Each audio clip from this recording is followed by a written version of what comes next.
వాళ్ళు కాళ్ళకి పట్టీలు మరియు మట్టెలు ఎందుకు పెట్టుకుంటారో తెలుసా? Hi friends, welcome to new byte media.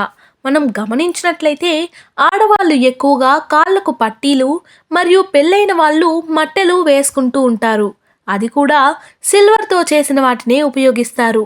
మరి దానికి కారణం ఏమిటో మీకు తెలుసా?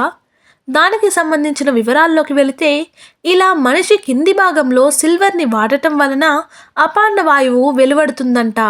ఆ అపాండ వాయువు మన శరీరంలోని చెత్త బయటికి పంపించడమే కాకుండా మన శరీరంలో ఎన్నో ఉపయోగకరమైన పనులను చేస్తుంది అన్నట్లు తెలుస్తుంది. ఉదాహరణకి చెప్పాలి అంటే, అపాండ వాయువు మన ఇమ్యూన్ సిస్టమ్ని సపోర్ట్ చేస్తూనే ఎనర్జీ మూమెంట్ని చూసుకుంటుంది. అందుకే మనుషులు వారిపైన సిల్వర్ని ఎనర్జీ మూమెంట్ కోసం ఉపయోగిస్తే, బంగారాన్ని ఎనర్జీ అబ్జార్ప్షన్ కోసం ఉపయోగిస్తారు. ఇలా మన పూర్వీకులు ప్రతిదీ ఒక కారణంతోనే, ఒక ఆచారంగా వారి ముందు తరాల వారికి అందచేశారు. మరి ఈ ఇన్ఫర్మేషన్ కనుక మీకు నచ్చినట్లయితే వీడియోని లైక్ చేయండి. ఇలాంటి మరిన్ని ఆసక్తికరమైన విషయాలను తెలుసుకోవడానికి మా ఛానల్ని సబ్స్క్రైబ్ చేయడం మాత్రం మర్చిపోకండి. Thanks for watching.